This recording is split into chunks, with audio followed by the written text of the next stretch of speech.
In Galatians 5, you notice most of this comes from Galatians. What was the problem of the Galatians? Carnality and legalism. So you see, Paul is dealing with both.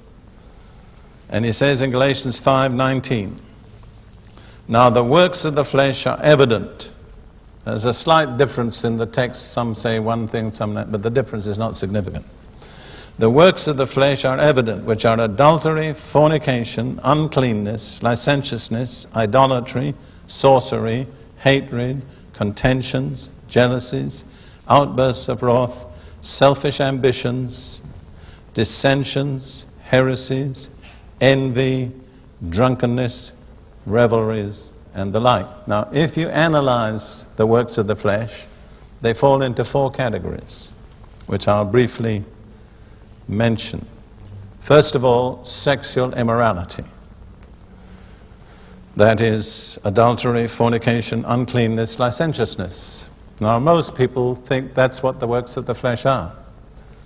They don't think that there's any other area that needs to be dealt with. But actually, that's by no means the greatest problem. The next area is the occult.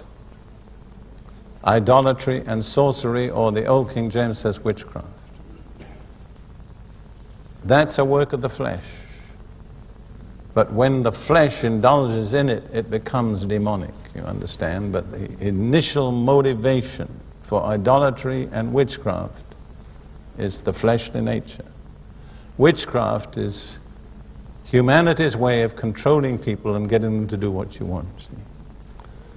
Any attempt to control others is the beginning of witchcraft. And when you go much further along that, it becomes demonic. So that's the second category. Now the third category, which is much the largest, is all wrong attitudes and relationships. And it lists here hatred, contentions, jealousies, outbursts of wrath, selfish ambitions, dissensions, heresies, envy. Now those are all different descriptions of wrong attitudes and wrong relationships. It's much the largest area of the flesh. So those are just as much sins of the flesh as adultery or fornication. But you see, basically speaking, religious people condone those, whereas they're strictly against sexual immorality.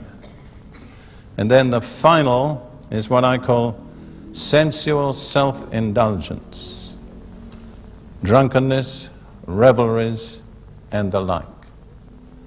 But they're all different expressions of our fleshly nature. They all have to be dealt with.